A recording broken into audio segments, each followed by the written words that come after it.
Okay, start करते हैं economics. और इकोनॉमिक्स में हम लोगों ने लास्ट लेक्चर में क्या पढ़ा था? करेंसी, यानी कि करेंसी कहाँ कहाँ पर, नोट कहाँ कहाँ पर छापे जाते हैं, और कॉइन जो है मिंट करने का अधिकार किसके पास रहता है, राइट किसके पास रहता है, हमारे यहाँ कितने मिंट्स हैं भारत में, ठीक है, और कितने नोट प्रिंटिंग प्रेस हैं, इन सब के बारे में हम लोगों ने लास्ट टाइम देख लिया था। अच्छा, करेंसी प्रिंट करने का अधिकार किसके पास है? सेंटर के पास भी है और आरबीआई के पास भी है। 1 रुपए का नोट छापने का राइट किसके पास है? सेंटर। उस पर किसका सिग्नेचर रहता है? फाइनेंस सेक्रेटरी का। सारे तरीके के सिक्के को मिंट करने का राइट किसके पास है? सेंटर के पास। अच्छा, bank currency note, bank currency note press जो ये कहाँ है?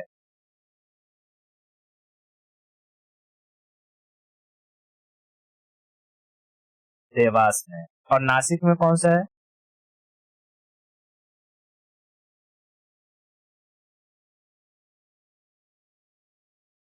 करेंसी नोट प्रेस है, वो नासिक में है करेंसी नोट प्रेस, और देवास में है बैंक नोट प्रेस। ठीक है, बैंक नोट प्रेस देवास में एमपी में है, और करेंसी नोट प्रेस नासिक में है। ठीक है, ओके। ये दोनों जो नोट प्रेस है वो किसके अंडर आते हैं?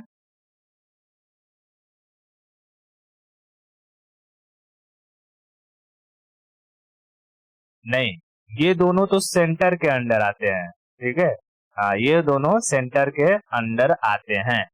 लेकिन वहीं अगर मैं कर्नाटका मैसूर की बात करूं, मैसूर में जो नोट प्रिंटिंग है, मतलब कि नोट प्रिंटिंग प्रेस है, और जो कलकत्ता में सल्बोनी में है, वो किसके अंडर आता है? तो आरबीआई के अंडर आता है। ठीक है, ये सारा का सारा चीज हम लोगों ने देख लिया था। अब हम समझते हैं आरबीआई का गठन, यानी स्टेब्लिशमेंट ऑफ आरबीआई। ठीक है, आरबीआई के बारे में समझते हैं, रिजर्व बैंक ऑफ इंडिया के बारे में। देख, इसको समझने से पहले हमें कुछ चीजें समझनी होगी। जैसे 1947 से पहले 1947 से पहले देश में किसका राज था? अंग्रेजों का। बिफोर 1947, ठीक है, बिफोर 1947 भारत पे कौन राज कर रहे थे? इंडिया पर जो रूल कर रहे थे वो थे ब्रिटिशर्स।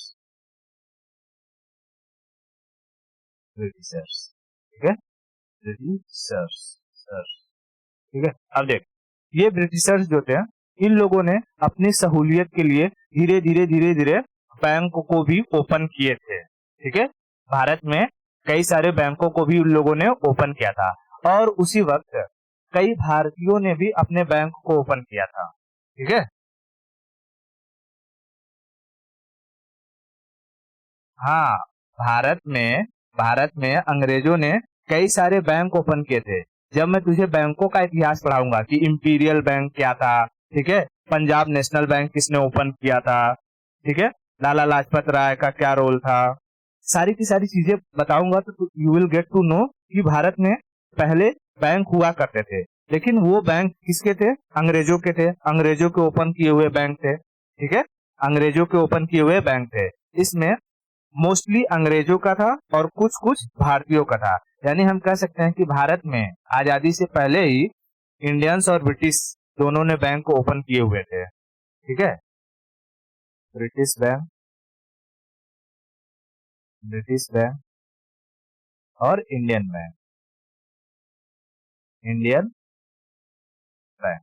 ठीक है, आजादी से पहले भारत में ओपन हो चुके थे। लेकिन अब तू ऐसा समझ कि कोई स्कूल है, स्कूल में टीचर है, लेकिन स्कूल का हेडमास्टर ना हो, तो क्या टीचर अपना काम अच्छे से करेंगे? नहीं। तो ये बैंक भी अच्छे से अपना काम नहीं कर रहे थे।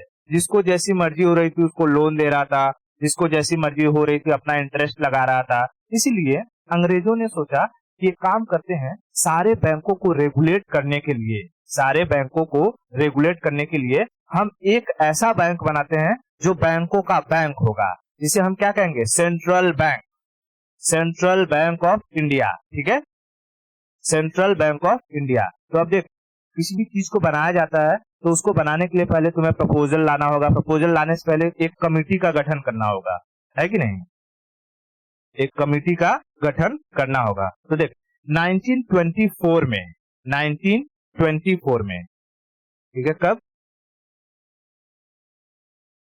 1924 में एक कमिटी को बनाया गया, Hilton young committee, Hilton young committee. पूछता है ये कमिटी को किसने गठित किया था, ठीक है, यानी कि हिल्टन आदमी, एक आदमी था, अभी दिखाऊंगा उसका फोटो, कि हिल्टन को इस कमिटी का लीडर किसने बनाया था, तो था लॉर्ड रीडिंग। यानी कि जब हिल्टन यंग कमिटी बनी थी 1924 में, भारत का वाइसरॉय कौन था, यस, वाइसरॉय था लॉर्ड रीडिंग, ठीक है, Lord reading, Lord reading, Lord reading ने 1924 में क्या बनाया, हिल्टन यंग कमीशन को बनाया, या कमिटी, हिल्टन यंग कमिटी को बनाया। पहले इस हिल्टन यंग कमिटी को रॉयल कमीशन के नाम से भी जाना जाता था। किस नाम से, रॉयल कमिटी, ठीक है, रॉयल कमीशन या कमिटी के नाम से जाना जाता था, ठीक है, रॉयल कमीशन या कमिटी के नाम से जाना जाता था। अब ये हिल्टन जो था, हिल्टन ने कहा कि देखो भारत में जो बैंक है वो अच्छे से रेगुलेट नहीं कर रहे हैं, तो इसलिए हमें इनके रेगुलेशन के लिए एक ऐसे बैंक को बनाना चाहिए जो सबका सेंट्रल बैंक को कहलाए, मतलब कि वो सब पर नजर रखे, सारे बैंकों पर, ठीक है। तो इसने कहा, अपनी रिपोर्ट दिया, तो देख ऐसा तो है नहीं कि तुम बोल दोगे और फटाक से बन जाएगा। हमारे भारत में ही अगर कोई चीज बनानी रहती है तो पहले पार्लियामेंट में से पास करवाना रहता है, और पार्लियामेंट में जब पास होगा, बिल आएगा, एक्ट बनेगा, और उसके बाद जाकर के वो काम होगा, ठीक है। तो हिल्टन ने कहा, लेकिन हिल्टन की बातों को किसी ने सुना नहीं, और एक देखते देखते देखते देखते 1934 का समय आ गया। 1934 में जाकर के आरबीआई एक्ट को पास किया गया, आरबीआई एक्ट को क्या किया गया, पास किया गया, रिजर्व बैंक ऑफ इंडिया, जिसे उस वक्त क्या कहा जाता था, सेंट्रल बैंक ऑफ इंडिया, ठीक है, सेंट्रल बैंक ऑफ इंडिया। तो कहेगा आरबीआई एक्ट कब आया था, 1934, आरबीआई एक्ट आया 1934, और इस आरबीआई एक्ट के तहत भारत में क्या बनाने का प्रपोजल लाया गया, reserve bank of India, reserve bank of India को बनाने का प्रपोजल आया, यानी एक्ट पास हो गया 1934 में। तो क्या जैसे ही एक्ट पास हो जाएगा तुरंत बैंक भी बन जाएगा, नहीं, बैंक बनने में टाइम लगेगा। तो एक अप्रैल 1935, 1 अप्रैल 1935 को जाकर के आरबीआई का गठन हुआ, ठीक है, 1 अप्रैल 1935 में जाकर के क्या बना,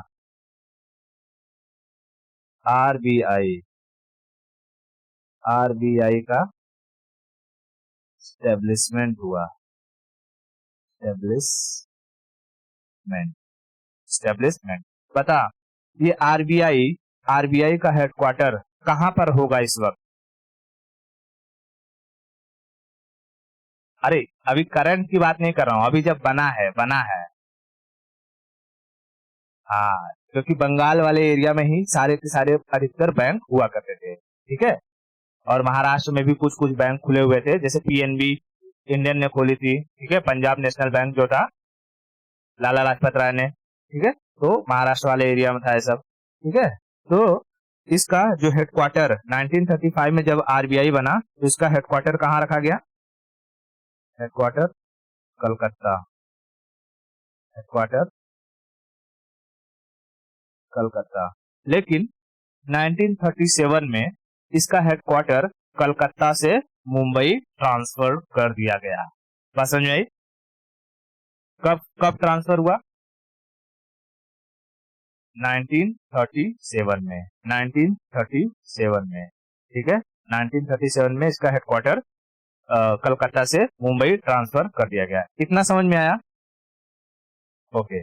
तब देख, अब इसमें तुझे क्या क्या चीजें याद रखनी है। जैसे ये हमारा है reserve bank of India, RBI, ठीक है, आरबीआई। अब देख, इसमें तुझे दो चीजें याद रखना। एक तो पूछेगा कौन सी कमेटी का गठन हुआ था?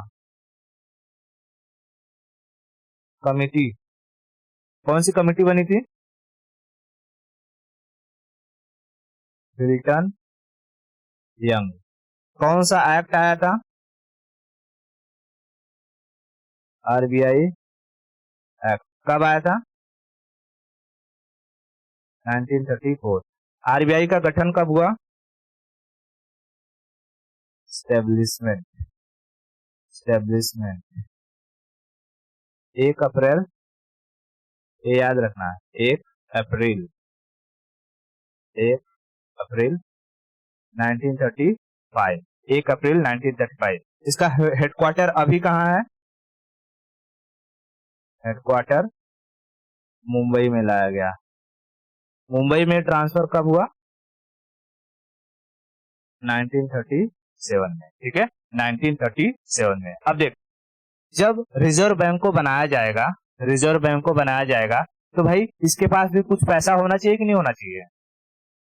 तो उस वक्त जब ये बना था इसके पास 5 करोड़ रुपया थे। कितने? फंड, फंड कितना था इसके पास? 5 करोड़। अब बताइए 5 करोड़ कहां से आएगा?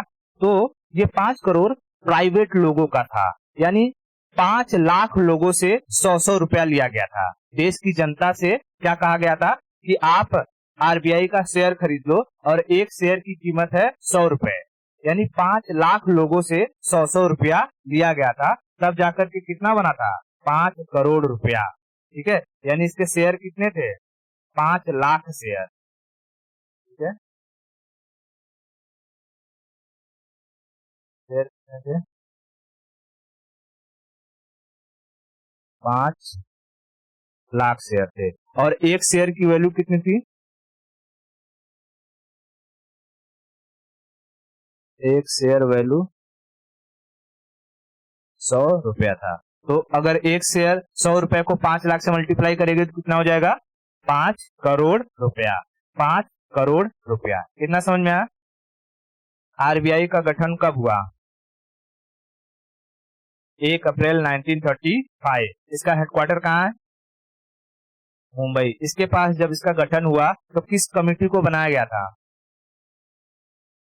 Hilton young committee, Hilton young committee, ठीक है, हिल्टन यंग कमेटी, ठीक है। हिल्टन यंग कमेटी को किसने अपॉइंट किया था? वाइसरॉय, वाइसरॉय कौन था? हाँ, लॉर्ड रीडिंग, लॉर्ड रीडिंग, ठीक है, लॉर्ड रीडिंग। एक शेयर की वैल्यू कितनी थी आरबीआई के? 100 रुपए। एक शेयर की वैल्यू कितनी थी? 100 रुपए, ठीक है। कितने शेयर बेचे गए थे आरबीआई के? 5 लाख, 5 लाख। इतना क्लियर है? ठीक है। अब देख, मैं तुझे दिखाता हूँ कि जैसे हिल्टन यंग कमेटी में जो ये थे हिल्टन महाराज, ठीक है, ये थे हिल्टन। उसके बाद ये लॉर्ड रीडिंग ने इन्हें अपॉइंट किया था। हिल्टन को किसने अपॉइंट किया था?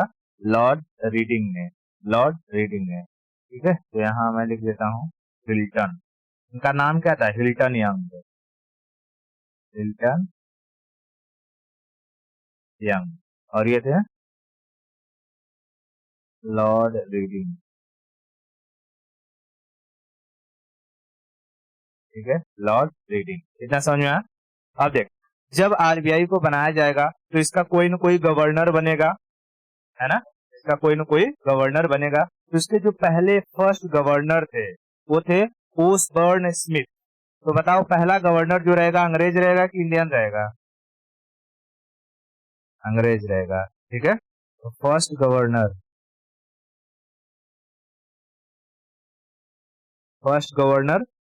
ओसबर्न स्मिथ,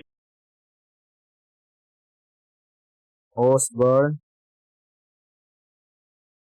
स्मिथ, ठीक है, ओसबर्न स्मिथ, ओसबर्न स्मिथ। देख, ये है ओसबर्न स्मिथ, मिस्टर बीन नहीं है ये, पहला गवर्नर था ये बंदा,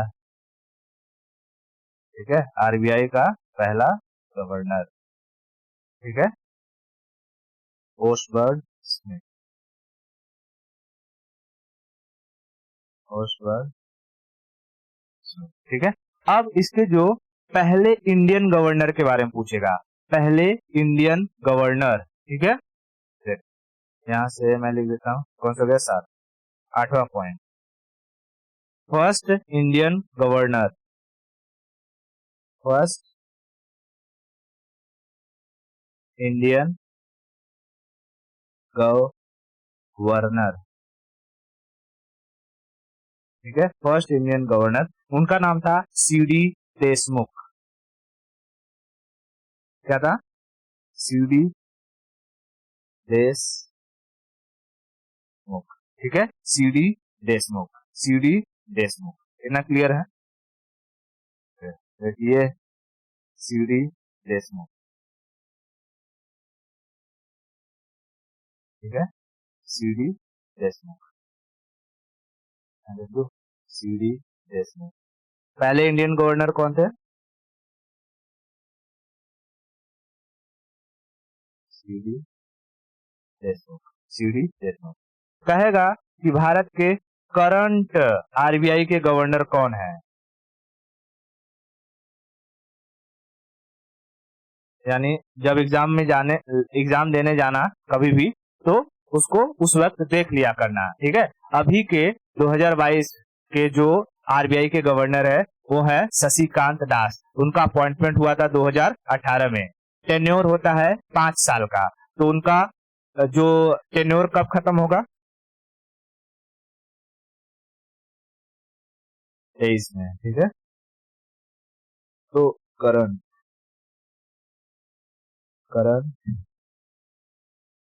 आरबीआई गवर्नर 2022 की बात करें हम लोग, कौन है? शशिकांत दास, ठीक है,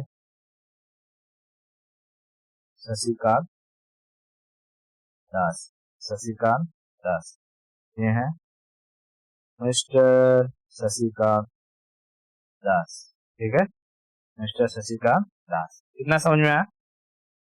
ओके, बहुत बढ़िया। बता, आरबीआई के पहले गवर्नर कौन थे?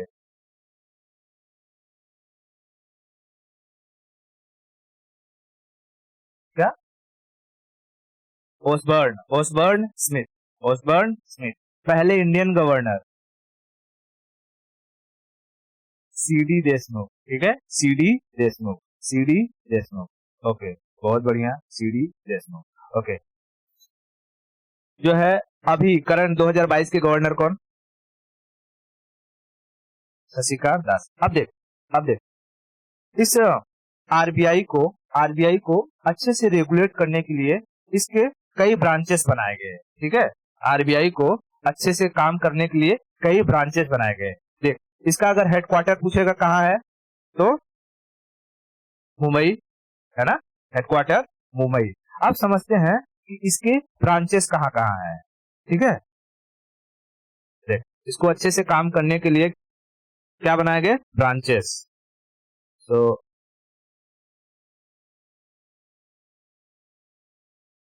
Branches of RBI. देख, आरबीआई का एक ब्रांच तो खुद मुंबई में ही है। जैसे मुंबई में उसका हेडक्वार्टर है, थोड़ी दूर पर उसका एक दूसरा ब्रांच है, ठीक है।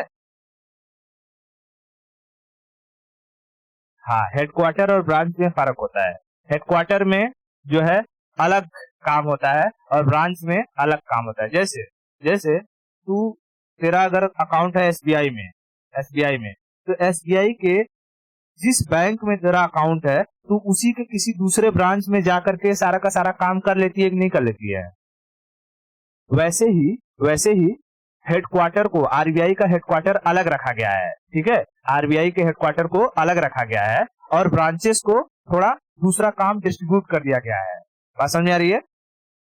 ब्रांचेस को दूसरा काम डिस्ट्रीब्यूट कर दिया गया है। तो इस बात से कंफ्यूज मत होना कि आरबीआई का हेडक्वार्टर भी मुंबई में है और ब्रांच भी मुंबई में है। इतना याद रखना, आरबीआई का जो हेडक्वार्टर है वो तो मुंबई में है ही, उसी से थोड़ी दूर पर उसका एक और ऑफिस बना दिया गया है जिसे क्या कहते हैं, उसका ब्रांच।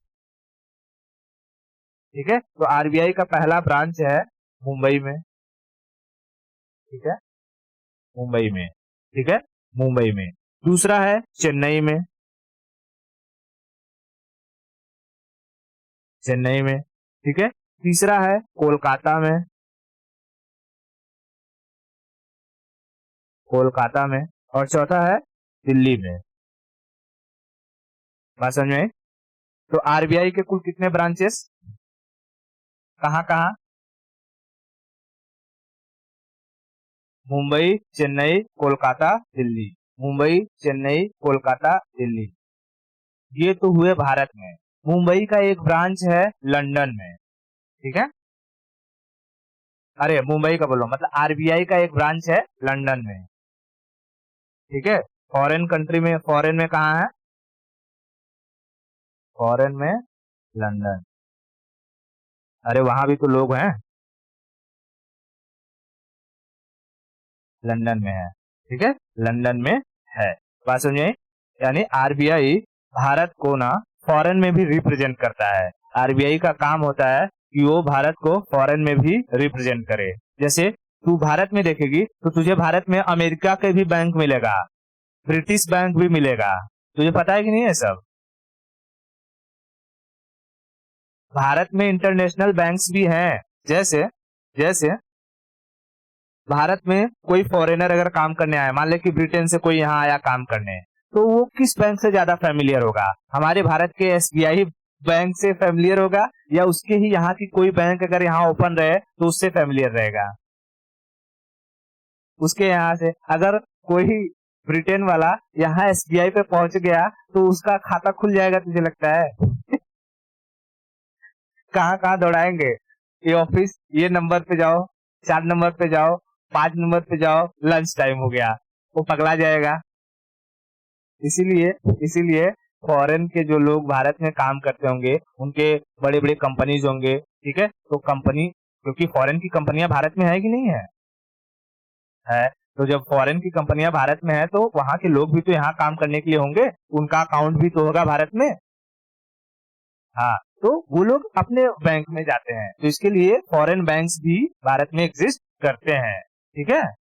वैसे ही भारत का जो आरबीआई है, आरबीआई का एक ब्रांच कहाँ है?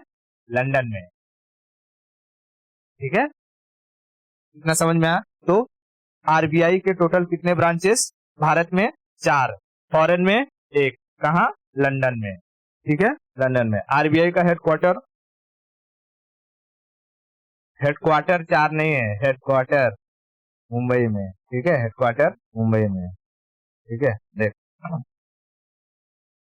बता, अगर मैं ब्रांचेस की बात करूं तो एक तो है मुंबई में, ठीक है, मुंबई में। दूसरा कहाँ है? चेन्नई में, चेन्नई में, तमिलनाडु, चेन्नई में, ठीक है, चेन्नई में। तीसरा कहाँ है? कोलकाता में, कोलकाता में। और चौथा है दिल्ली में, चौथा है दिल्ली में। और एक फॉरेन में कहाँ? लंदन में, लंदन में, ठीक है, लंदन में। अगर हेडक्वार्टर की बात करूं तो हेडक्वार्टर कहाँ है? मुंबई में, ठीक है, मुंबई में हेडक्वार्टर भी है और मुंबई में उसका ब्रांच भी है। सो कंफ्यूज मत होना, इतना क्लियर है? ओके, बहुत बढ़िया। अब देख, पहले जब देश आजाद नहीं हुआ था तो इसमें तुझे पता है कि आरबीआई में सारे के सारे प्राइवेट लोगों का पैसा लगा हुआ था, देश का पैसा लगा हुआ था, ठीक है। लेकिन हमें आजादी कब मिली? 47 में, जब देश को आजादी मिल गई 47 में, तब भारत सरकार ने कहा कि भैया अब हमें भी तो पैसे की जरूरत है, हमारा खाता किसमें रहेगा? क्या आरबीआई में आम जनता अपना खाता खुलवा सकती है? नहीं, आरबीआई में गवर्नमेंट का खाता रहता है। आरबीआई के अंदर गवर्नमेंट का खाता रहता है, ठीक है। यानी जो सारा का सारा पैसा आता है, टैक्स वैक्स कलेक्ट होके, वो कहाँ जमा होता है? आरबीआई में, ठीक है। तो जब भारत आजाद हुआ, गवर्नमेंट ने सोचा कि अब हमारा भी तो, क्योंकि अभी आरबीआई क्या था, प्राइवेट था, उसे प्राइवेट लोग ओन कर रहे थे। तो भाई जब देश में गवर्नमेंट बन गई है, तो उसका खाता कहाँ? प्राइवेट के पास जाएंगे, भैया मेरा भी रख लो, खाता खोल लो, है? नहीं ना। तब गवर्नमेंट ने कहा कि भाई अब ये जो आरबीआई है, आरबीआई को हमें अपने कब्जे में लेना होगा। यानी कि जितना भी पैसा प्राइवेट लोगों ने लगाया है, उन्हें उनका कंपनसेशन दो और आरबीआई को अपने अंडर कर लो। उसे कहा जाता है, जब देश की गवर्नमेंट किसी प्राइवेट कंपनी को अपने अंडर कर ले, उसे क्या कहते हैं? अरे बता नहीं, नेशनलाइजेशन। नेशनलाइजेशन जब मैं तुझे पढ़ा रहा था, ये इन्वेस्टमेंट और डिस इन्वेस्टमेंट, तब नहीं बताया था?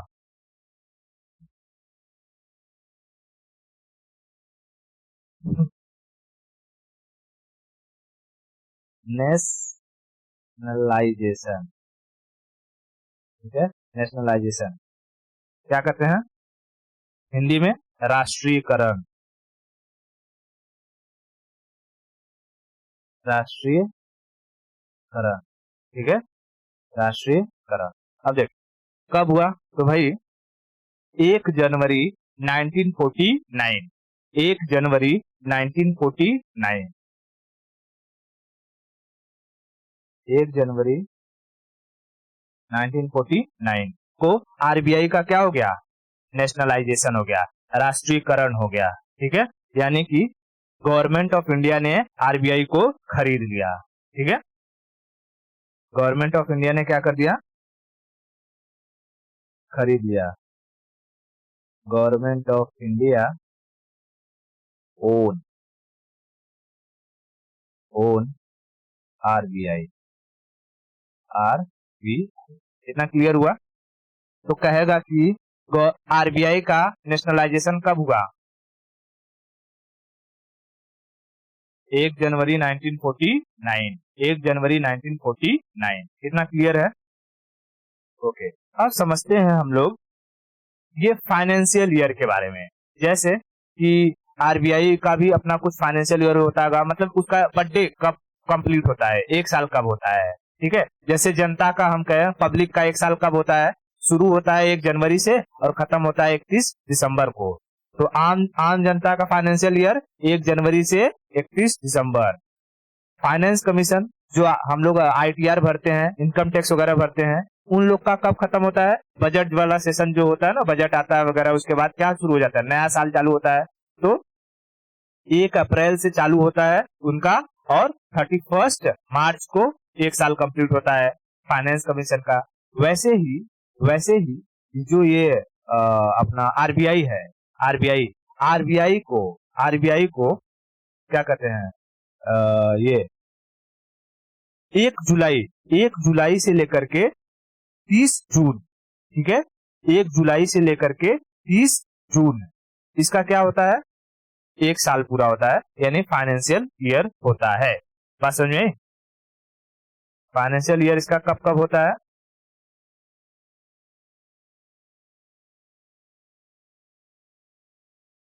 1 जुलाई से 30 जून तक है, ठीक है, financial year.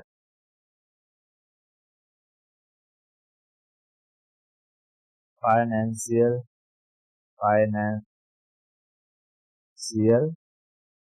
Year, financial year, ठीक है, जिसको हम क्या कहते हैं हिंदी में? वित्त वर्ष, वित्त वर्ष। देख अगर तुझसे कहेगा आम जनता का, पब्लिक का कब से कब तक रहता है? 1 जनवरी से 31, 31 दिसंबर, दिसंबर।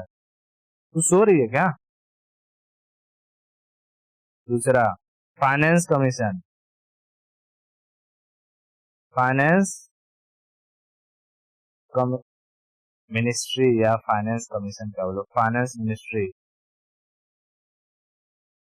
ठीक है, फाइनेंस मिनिस्ट्री, जहां हम टैक्स भरते हैं, उसका कब से होता है? अप्रैल से, अप्रैल से, 1 अप्रैल से, 1 अप्रैल से, 1 अप्रैल से 31 मार्च है, ठीक है। और तीसरा याद रखना है आरबीआई, आरबीआई, आरबीआई का कब? 1 जुलाई से, जुलाई से और 30 जून, 30 जून, ठीक है, 30 जून। इतना क्लियर है? आरबीआई का फाइनेंशियल ईयर कब से शुरू होता है? 1 जुलाई से 30 जून, 1 जुलाई से 30 जून। आरबीआई का नेशनलाइजेशन कब हुआ? 1 जनवरी 1949 में। याद रखना, जैसे ही देश आजाद हुआ उसके बाद देश को बैंक की जरूरत पड़ी और देश ने प्राइवेट बैंक को छीन लिया, ठीक है, यानी पैसा देके छीन लिया, ठीक है। कितना क्लियर हुआ? ओके। अब हम समझते हैं कि आरबीआई में कुल कितने मेंबर काम करते हैं, ठीक है। मेंबर, बोर्ड ऑफ मेंबर, ठीक है, ये नहीं कि काम करने वाले, बोर्ड ऑफ मेंबर, जो कंट्रोलिंग बॉडी होती है ना, कंट्रोलिंग बॉडी, जैसे उसके गवर्नर, डेप्यूटी गवर्नर, उन सबको मिला करके कितने लोग काम करते हैं। तो उसमें पूछता है कि आरबीआई के बोर्ड ऑफ मेंबर कितने होते हैं।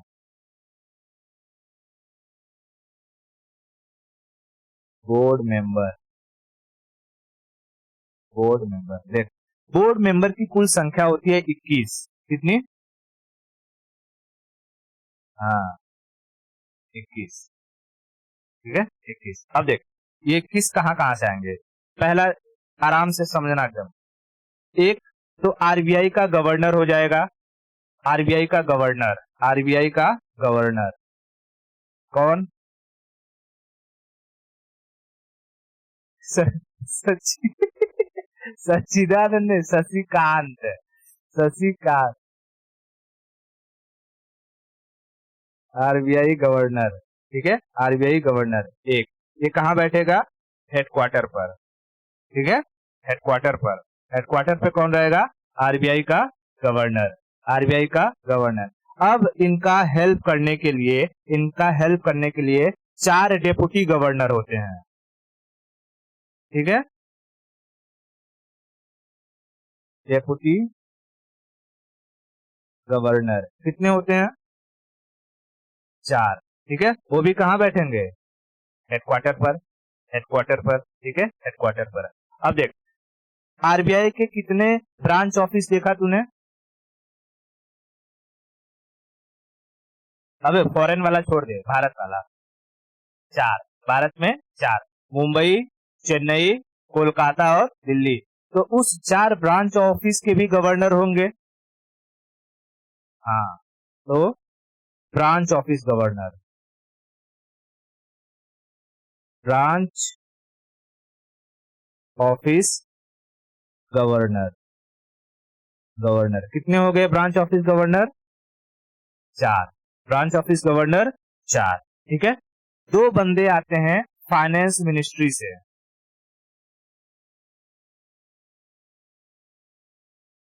फाइनेंस मिनिस्ट्री से, फाइनेंस मिनिस्ट्री से कितने लोग? 2 लोग, 2 लोग, और 10 लोग इकोनॉमिक के स्कॉलर, ठीक है, 10 इकोनॉमिक स्कॉलर, इकोनॉमिक्स के स्कॉलर, स्कॉलर, ठीक है, 10 लोग। टोटल जोड़ कितना हो गया? 10 2 12 4 16, 16 4 20 1 21, ठीक है। टोटल कितने बोर्ड मेंबर होते हैं? 21। बात समझ में आया? टोटल 21 बोर्ड मेंबर होते हैं। समझ में आया इतना? ओके, बहुत बढ़िया। अब देख, अब हम समझते हैं कि आरबीआई का काम क्या होता है, फंक्शन। तो आरबीआई के तूने सारे के सारे फंक्शन पढ़ते हुए आई है अभी। क्या पढ़ते हुए आई है?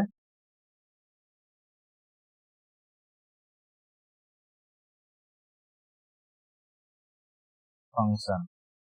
ठीक है, इसलिए सब कुछ पहले पढ़ा दिया हूं। तूने देखा कि सबसे बड़ी जो इसकी आरबीआई का काम होता है नोट प्रिंटिंग का, नोट प्रिंटिंग, नोट प्रिंटिंग। दूसरा चीज चीज होता है कि मॉनेटरी पॉलिसी, मॉनेटरी पॉलिसी। और मॉनेटरी पॉलिसी के जरिए वो क्या करता है? लोन को कंट्रोल करता है, लोन या क्या कहते हैं लिक्विडिटी को कंट्रोल करता है। तो हम कह सकते हैं लिक्विडिटी कंट्रोल, लिक्विडिटी या लोन, लोन। लोन को, लोन की जगह ये कभी कभी क्रेडिट लिखता है, लोन की जगह कभी कभी क्या लिखता है? क्रेडिट। और क्रेडिट को हिंदी में कहते हैं साख, क्रेडिट। क्या लिख रहा हूं मैं? क्रेडिट नहीं, क्रेडिट, क्रेडिट। जब तू हिंदी वाला पढ़ेगी ना तो उसमें लिखा रहेगा साख है, साख। ठीक है, साख। ठीक है, तो लिक्विडिटी को कंट्रोल करना, कंट्रोल। बता लिक्विडिटी को कंट्रोल आरबीआई कितने तरीकों से करता है?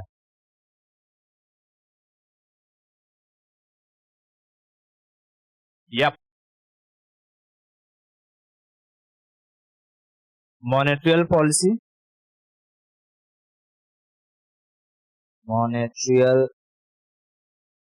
मॉनेटरियल पॉलिसी और ओपन मार्केट पॉलिसी। हाँ तो जैसे लिख देता हूँ ना, ओपन मार्केट पॉलिसी। मॉनेटरियल पॉलिसी बोलूंगा तो उसमें कम से कम तुझे 6 याद रहेंगे ना। क्या क्या? MSF, repo rate, bank rate, reverse repo rate, CRR और एसएलआर। ठीक है, तो याद रहेगा। और जो यहाँ पैसा होता है मार्केट में, पैसा जो बैंकों में नहीं गया रहता है उसके लिए क्या करता है वो? बॉन्ड बेचता है, खुले बाजार की नीति। एफडी करा लो, आरडी करा लो, एलआईसी करवा लो, है ना। हाँ, तो ये दो चीजें इसका मेन इंपॉर्टेंट है। ठीक है, उसके बाद और भी बहुत सारे काम है, और भी बहुत सारे काम है। जैसे जैसे ये जो आरबीआई होती है वो फाइनेंस मिनिस्ट्री को एडवाइस करती है, एडवाइस। किसको? फाइनेंस मिनिस्ट्री को, फाइनेंस मिनिस्ट्री को। ठीक है, फाइनेंस मिनिस्ट्री को। ठीक है, ये क्या करती है? मुद्रा का जो एक्सचेंज होता है ना, जैसे तुझे रुपए को डॉलर में या डॉलर को रुपए में चेंज करवाना है, उसका काम कौन करता है? आरबीआई करती है, आरबीआई। उसको कहते हैं नीर, NEER, नीर। नीर का मतलब होता है normalised effective exchange rate, normalised effective, effective exchange, exchange rate. बात समझ में आई? इस वक्त बता सकती है 1 डॉलर की वैल्यू कितनी हो गई है? 77 रुपया हो गई है। रुपए की वैल्यू घट गई है, रुपए की वैल्यू घट रही है।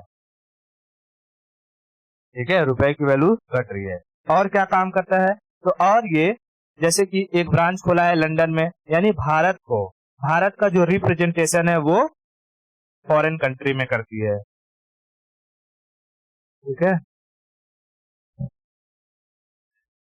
Representation, represent India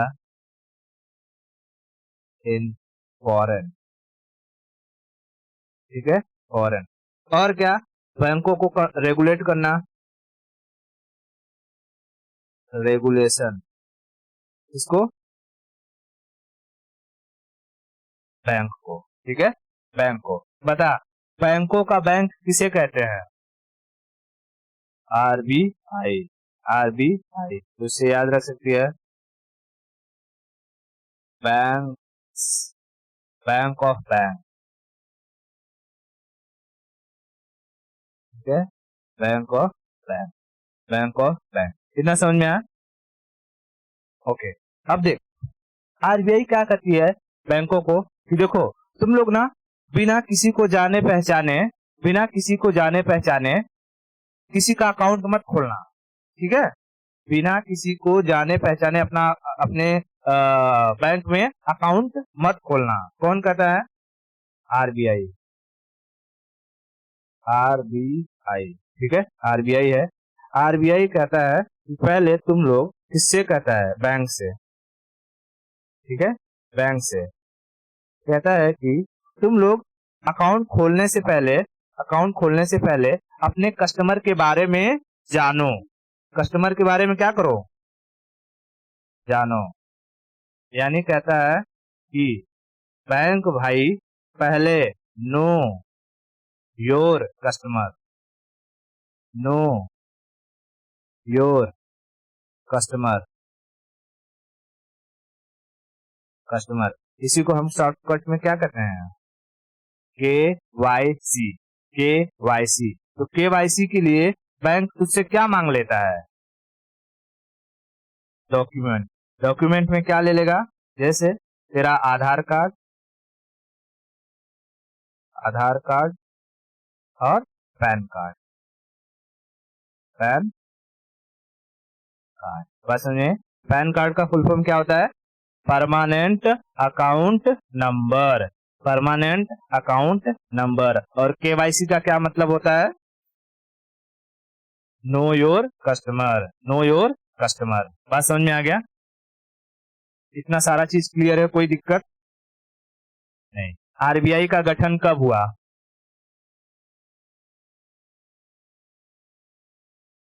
yes,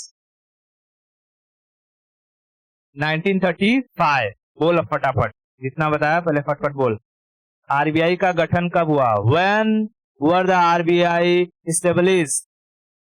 1935। किस एक्ट के तहत?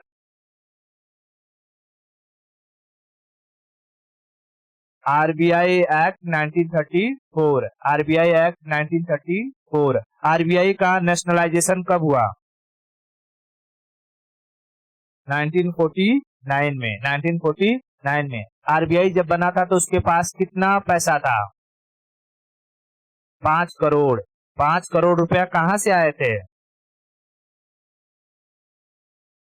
5 लाख लोगों के, 5 लाख लोगों से। 5 लाख लोगों को शेयर बेचा गया था। एक शेयर की वैल्यू कितनी थी? 100 रुपया, 100 रुपया। पहले गवर्नर कौन थे आरबीआई के? ओसबर्न स्मिथ, ओसबर्न स्मिथ। पहले इंडियन गवर्नर कौन थे? CD Deshmukh, CD Deshmukh. 2018 में अपॉइंट हुए, 2022 में अभी करंट में आरबीआई के गवर्नर कौन है? शशिकांत दास, शशिकांत दास। देख, कई बार पूछता है कि क्या आरबीआई के गवर्नर का अपॉइंटमेंट गवर्नमेंट करती है? तो जाहिर सी बात है गवर्नमेंट का उसमें हस्तक्षेप रहता है। आरबीआई के गवर्नर का जो गठन होती है कौन करता है? गवर्नमेंट ही करती है। मतलब प्रेसिडेंट, प्राइम मिनिस्टर की सलाह पर प्रेसिडेंट कर देंगे किसको बनाना है किसको नहीं करना है, ठीक है। इनका टेन्योर कितना होता है? 5 साल का होता है। गवर्नमेंट चाहेगी तो उन्हीं को वापस से क्या कर सकती है? टेन्योर उनका बढ़ा कर सकती है, अपॉइंट कर सकती है। तो 5 साल से वो लोग क्या कर लेंगे? 10 साल अपना कंटिन्यू करते रहेंगे। बस समझे?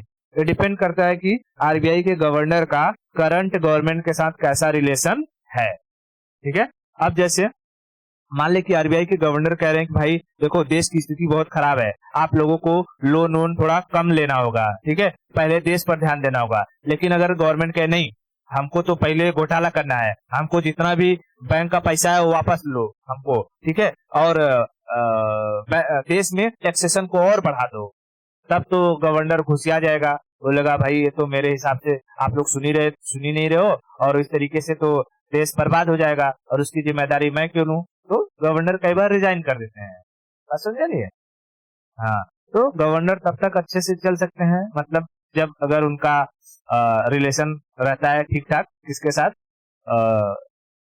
गवर्नमेंट के साथ, तो ठीक है, कोई बात नहीं, लॉन्ग टर्म तक चलेंगे, नहीं तो अपना 5 साल निकालो और जाओ, उससे पहले जाना है तो रिजाइन करके जाओ यहाँ से। ठीक है, इतना क्लियर है?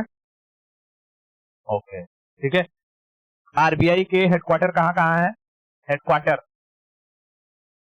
मुंबई में है, हेडक्वार्टर मुंबई में है। पहले कहाँ था? कलकत्ता से मुंबई कब आया? 1937 में, 1937 में। कितने ब्रांच हेडक्वार्टर है, ब्रांच ऑफिस कितने हैं इसके? 4। कौन कौन से? मुंबई, चेन्नई, कोलकाता और दिल्ली। एमसी कीड़े। ठीक है, ओके। और आरबीआई का बाहर फॉरेन में ऑफिस कहाँ है? लंदन में। ठीक है, आरबीआई से कोई भी सवाल पूछेगा बता देगी। ओके, ठीक है, आज के लिए इतना रखते हैं, बाकी की स्टोरी हम लोग नेक्स्ट लेक्चर में करेंगे। ओके।